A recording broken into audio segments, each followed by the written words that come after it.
오늘 하루도 말씀으로 시작해요. 데일리 큐티 나눔 데큐나.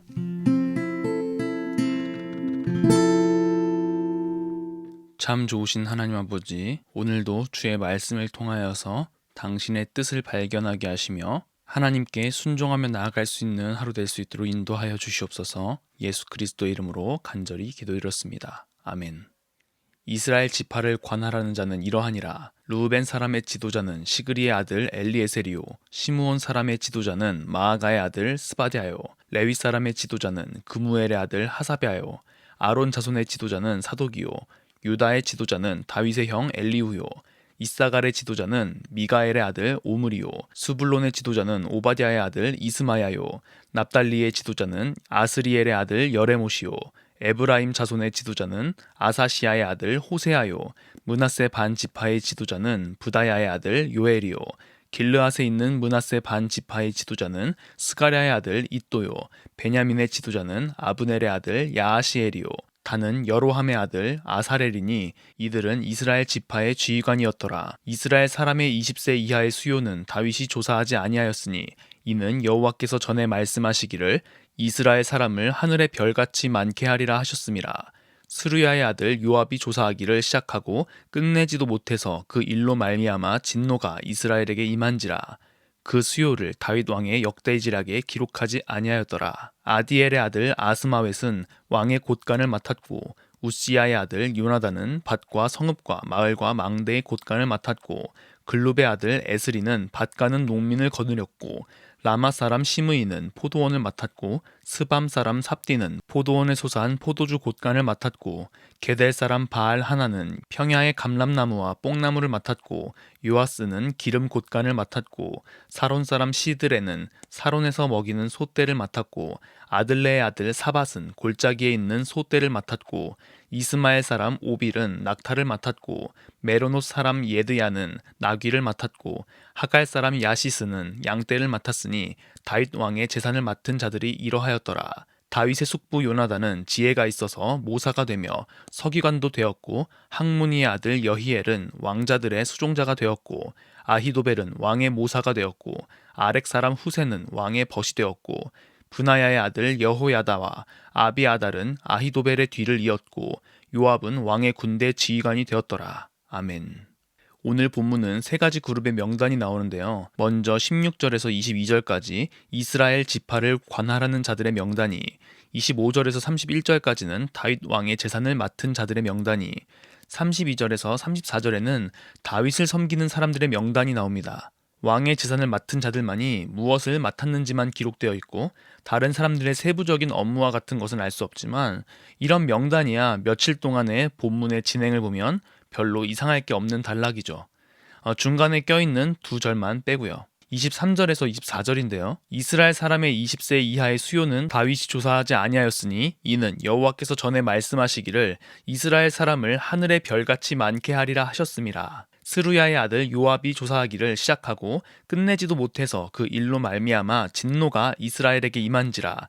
그 수요를 다윗 왕의 역대지략에 기록하지 아니하였더라. 역대기 저자는 두 가지 종류의 명단은 기록하지 않았다라고 말하는데요. 첫 번째 명단은 23절에서 말하는 이스라엘 사람의 20세 이하의 수요이고요. 두 번째 명단은 24절에서 말하는 것으로 역대상 21장에서의 수요를 말합니다. 근데 여기 21장과 다른 것이 하나 있어요.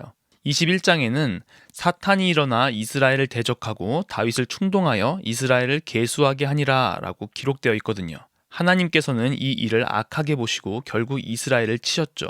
근데 27장 24절에서는 요압이 조사하기를 시작하고 끝내지 못해서 그 일로 말미암아 진노가 이스라엘에게 임했다라고 기록해요. 그렇다면 이건 성경의 오류일까요? 모순일까요? 아닙니다. 우리는 역대기 저자의 의도를 생각해 봐야 합니다. 역대기 저자는 가능하다면 다윗의 죄성을 드러내지 않는 방향으로 기록합니다.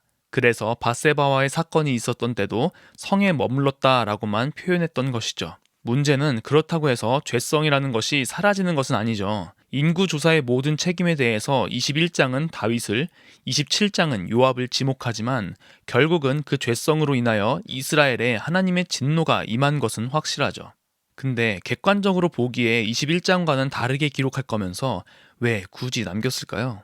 저는 이것이 23절과 함께 봐야 하는 이유라고 생각합니다. 역대기 저자가 강조하고 싶었던 것은 백성들의 수를 세는 것의 의도와 동기가 어디로부터인지 확연히 다른 두 가지를 보여주기 위함인 것 같습니다. 첫 번째에서 이스라엘 사람의 20세 이하의 수요를 조사하지 않았던 이유는 여호와의 약속의 말씀 때문인데요. 이것은 창세기 15장 5절부터 기록된 이스라엘 사람을 하늘의 별같이 많게 하리라 라는 언약 때문입니다. 하나님께서 풍성하게 채워주시고 사람 수가 중요한 고대에 하늘의 별같이 많게 해주시겠다는 약속은 국력 또한 보장되어 있는 일이잖아요. 한마디로 20세 이하의 수요를 조사하지 않았던 것은 하나님의 언약의 말씀을 신뢰했기 때문인 거죠.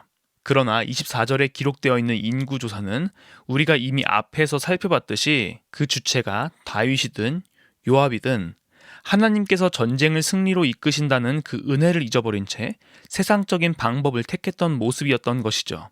이 짧은 두 절을 통해서 우리는 하나님의 언약에 대한 사람의 두 가지 반응을 볼 수 있는 겁니다. 하나님의 언약을 신뢰하거나 아니면 세상적인 말들을 신뢰하냐 말입니다.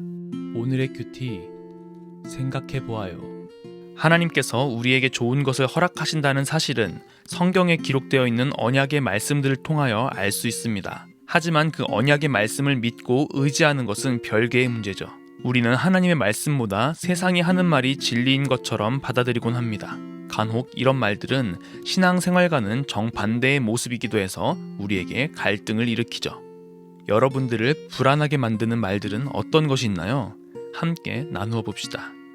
오늘 하루 하나님께서 우리가 어떤 상황에 있든지 상관하지 않으시고 우리를 이끌어 주셔서 구원의 길로 인도하신다는 그 언약의 말씀을 신뢰하고 의지하여 세상이 말하는 수많은 가치관에 흔들리지 않고 승리를 경험하는 우리 모두가 되기를 소망합니다.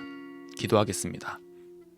참 좋으신 하나님 아버지, 우리에게 다시 한번 당신의 약속을 기억하는 시간들을 허락하심에 너무나도 감사합니다. 우리가 처한 상황들 때문에 그리고 세상이 말하는 성공과 세상이 말하는 가치관 때문에 성경이 말하는 신앙생활과는 정 다른 모습들로 살아가는 우리들을 용서하여 주시고 좋은 것을 허락하시며 우리를 구원의 길로 인도하신다는 주님의 그 언약의 말씀을 의지하여 세상 가운데서 흔들리지 아니하고 오직 주님만 의지하며 나아갈 수 있는 우리 모두가 될 수 있도록 인도하여 주시옵소서. 감사합니다. 예수 그리스도의 이름으로 간절히 기도드렸습니다. 아멘.